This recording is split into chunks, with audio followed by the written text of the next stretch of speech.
Bu qərar bir neçə il əvvəl verilmiş bir qərarıdır. Yəni ki, dini ayinlərin icraçısı və yaxud din xadimlərinin təyinatı məsələsinin dini qurumlarla iş üzrə Dövlət Komitəsinin səlahiyyətlərinə keçməsi. Sadəcə Qafqaz Müsəlmanları İdarəsində bu son günlərdə dünəndə sırağı gündə oldu deyəsən, bir nəsə onların şurasının toplantısı və orada bu İrəvan üzrə də, Qərbi Azərbaycan üzrə də qazi təyin elədilər. Təyin olunması məsələsi, bərpa olunması daha doğrusu qazılığın məsələsinə baxıldı və eyni zamanda təbii ki, indi bu cür qərar verilmişdi dövlət tərəfindən o təyinatla bağlı komitəyə keçməsindən bağlı.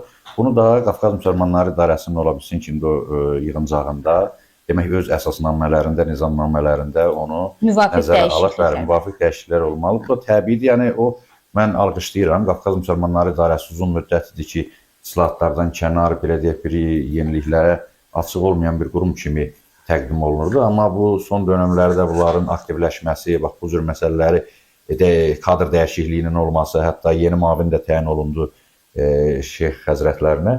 Yəni bu məsələlər təqdirə layiqdir və yaxşıdır ki, ölkəmizin dini sahədə inkişafının və yaxud da dövlət-din münasibətlərinin tənzimlənməsində, normal fəaliyyətində bax bu cür o inanclı insanların necə deyirlər, mənəvi tərəflərinə uyğun olaraq fəaliyyətlərini düzgün qurmuş olsunlar.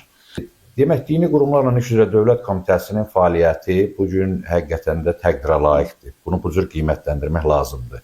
Yarandığı bir gündən bu günə qədər nə qədər ki, dövlət-din münasibətləri də tənzimlənir və inkişaf edir.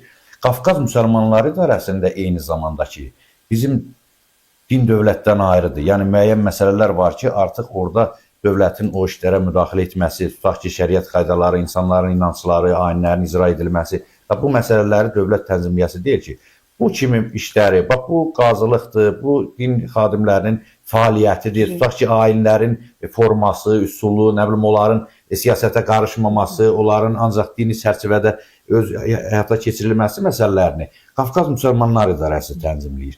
Təbii ki, dini qurumlarla iş üzrə Dövlət Komitəsinin də bu təyinatları öz əlinə alması çox müsbət effekt verdiyi üçün bu Qafqaz Müsəlmanları İdarəsi tərəfindən də bir etiraz, narazılıq doğulmadı, əksinə təqdir olundu və bu gün də bu təyinatlarda bu da heç aralı demək deyil. Yəni, bir-birinin iştirakı ilə, tutaq ki, Qafqaz Müsəlmanları İdarəsinin nümayəndəsi də komitənin təyin etdiyi təyinat müəyyən məsələlərdə öz təkliflərini təqdim edə bilir və yaxud da nəsə bir iradını bildirə bilər və yaxud da hansısa bir önəmli məsələ olarsa da onu məsələyə müdaxilə edə bilər. Yəni, bax, bu formada, bu normal şəkildə artıq bunu islahatlar adlandırmaq olar artıq həm dini komitənin fəaliyyətində, həm